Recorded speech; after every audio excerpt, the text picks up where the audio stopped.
Actors take items from set as a reward for their hard work during production. Since most productions don't allow them to freely take the items, they simply steal them. Has the cast of Zombies 2 stolen anything from set? Stick around to find out more. We have also highlighted other iconic items that were stolen from the set of other productions. You'll be shocked to find out what Chris Hemsworth keeps in his bathroom as a souvenir from Thor. Okay, let's get right into it. Zombies 2 picks up with Addison and zombie football player Zed getting ready for Seabrook High's prom, the school's supersized prom. However, when a group of mysterious teenage werewolves led by Willa, Wyatt, and Winter unexpectedly arrive in search of an ancient life source buried somewhere in Seabrook, the fearful city reenacts Seabrook's anti-monster laws, making it impossible for Zed and Addison to attend prom together.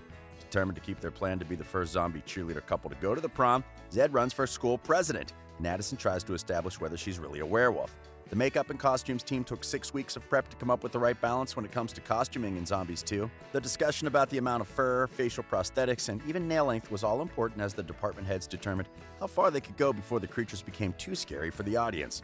Well, there are things which really caught the eye of the cast members, and we don't blame them for wanting to steal them. Moonstone necklace. Did you notice something interesting about the marks on the werewolves' faces? The makeup team had to discuss the right number of markings on the werewolves since too many could quickly become distracting. They settled on a couple of looks with a slight variation between the leads in the pack.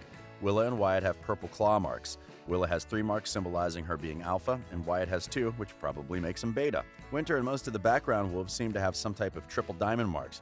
However, Winter's mark is a shade of lighter brown, which might mean she's higher ranked from the background wolves. While watching Zombies 2, you obviously noticed that all the werewolves wear special necklaces with pieces of the moonstone, and each of the werewolf characters in the movie has a unique moonstone. These necklaces need to be charged every 100 years, and a wolf without a charged necklace gets very sick and eventually dies. After Call to the Wild, Addison is offered a fully charged moonstone, which the pack calls the Alpha Moonstone necklace. Since the wolves think she may be the Great Alpha, the necklace would turn her into a full werewolf. But unfortunately, she doesn't turn into one. The moonstone necklaces were particularly important to the werewolves because each of them designed their necklace.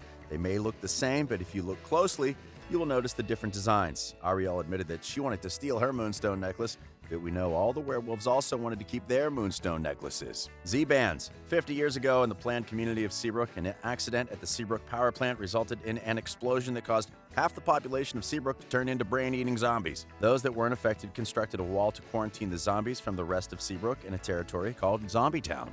The government later created bracelets for zombies called Zbands, which deliver soothing electromagnetic pulses to keep zombies from craving brains. Zombie Town kids transfer to the human high school, Seabrook High, where suburban life is filled with uniformity, traditions, and pep rallies. They integrate by trying to join the cheer squad and the football team, where Zed succeeds. Eliza, one of the zombies, successfully hacks the Z-Band, which results in several wins for the football team. On the day of the homecoming game, Bucky finds out about Zed's Z-Band hack and has his followers, Stacy, Tracy, and Lacey, steal Eliza's laptop to hack the Z-Bands. They succeed, resulting in Zed, Eliza, and Bonzo turning full zombie and being taken away by the zombie patrol. In Zombies 2, Zed goes to his presidential debate against Bucky and wins over the humans. But when the Z-Band shorts out due to Addison's moonstone, Zed becomes a full zombie and everyone runs away screaming, which causes Zed to lose the election.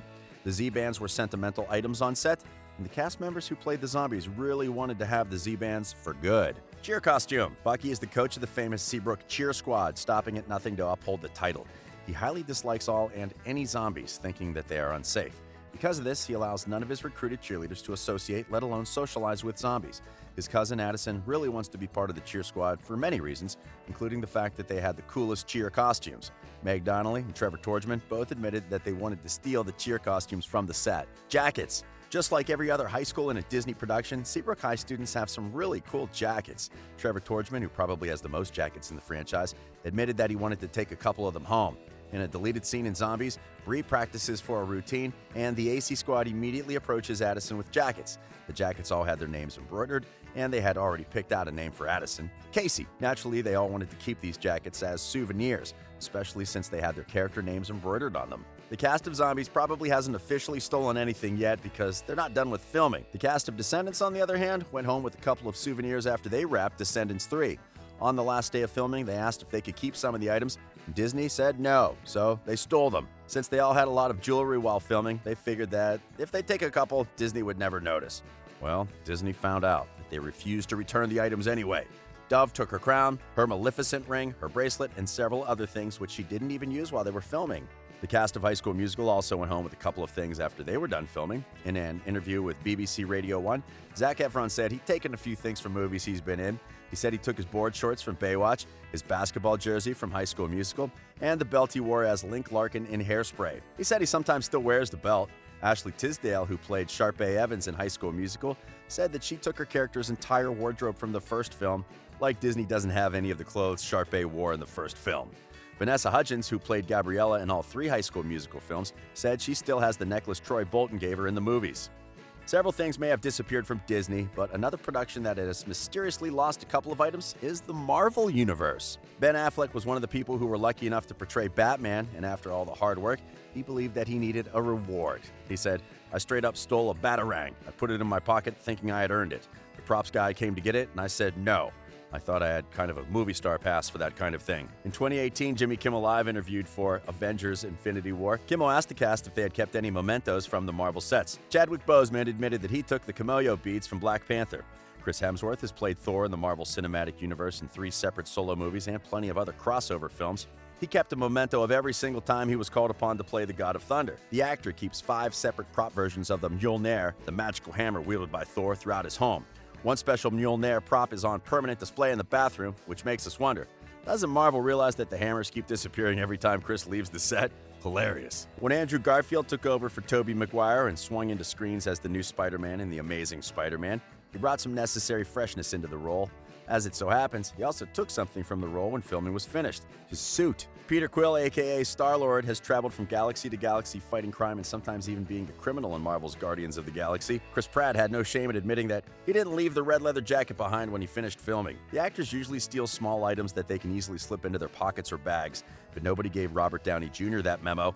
He beat every other actor when it comes to stealing from the set, as the prop that he went home with was the 30-foot A from Stark Tower. We guess Iron Man's death was not in vain. Technically, he didn't steal the A, but it certainly deserves mention. Tom Hiddleston, who plays Loki in the Marvel Universe, got something much more low-key from his Marvel character. For his birthday, Marvel sent him the scarf that Loki wears in Thor. Clearly, good things come to those who wait, but stealing is a much more interesting way of keeping an item from the set. Deadpool shows his Special Forces mercenary being turned into a superhero after a rogue experiment. Even before the comic book movie came out, Ryan Reynolds got away with the most prized costume from the movie and bragged about it: his suit. Well, he wasn't that lucky while filming another movie. Ryan Reynolds ran into a problem while starring in Green Lantern. It was a movie that fittingly required a lot of green screens. According to Reynolds, so much of the film was shot using CGI that he struggled to find something to take home as a memento of filming. He ended up stealing the Green Lantern because it was the only unique thing he could get his hands on. During the filming of the Justice League, the actors who played Aquaman and The Flash ended up acting much less superheroic than their characters. Jason Momoa and Ezra Miller both confessed to stealing small things from the set, including little bullets with these little red caps on top, which they called bat bullets. Daniel Radcliffe was only 11 years old when he first started filming Harry Potter and the Sorcerer's Stone, and continued to star in the franchise until Harry Potter and the Deathly Hallows Part 2 came out nearly 10 years later. Considering he spent most of his childhood providing childhood memories for other kids, it makes sense that Radcliffe would want a souvenir of his time spent on set. He stole a couple of pairs of glasses that Harry Potter wears in the movies. In Eclipse, Edward proposes to Bella, gifting her with a solid piece of diamond-studded jewelry, and it turned out to be one of Stewart's most beloved souvenirs from the series. She kept it for herself, according to an interview with People magazine. In fact, it wasn't the only thing she took home. Stewart also stole the moon ring that her character receives from her mother because it reminds her of Twilight director Catherine Hardwicke. Disney actors may get away with stealing props and costumes, but it's never the same for other employees. Before Disney's busy Halloween season began in 2018, things started mysteriously disappearing from the Haunted Mansion ride in the Magic Kingdom at the Walt Disney World Resort in Orlando, Florida. The person accused of stealing the items was 25-year-old Patrick Spikes, who's a former employee of the theme park. It is believed that Patrick Spikes sold one of the costumes he allegedly stole from the Haunted Mansion for almost $9,000. The arrest warrant showed that Spikes received over $29,451 via PayPal for selling the Haunted Mansion props and other items. One buyer handed over 18 items to the authorities. The buyer did not realize the items that he'd purchased from Spikes had been reported stolen. Spikes argued he was unfairly depicted as a scheming thief, sneaking into Disney through underground tunnels to steal the items. In reality, he said he took advantage of what he called lax security at Disney to get access backstage. The poor guy certainly learned his lesson. Sometimes people recognize Patrick Spikes out in public and stop to ask, "Aren't you that guy who stole stuff from Disney?" He's also banned from Disney theme parks, but he hopes the company will lift the trespass order someday. Of course, this won't happen to the cast of Zombies if they decide to steal a few items. Well, did you love this video? Subscribe to Riveted for other amazing videos. We publish new content daily.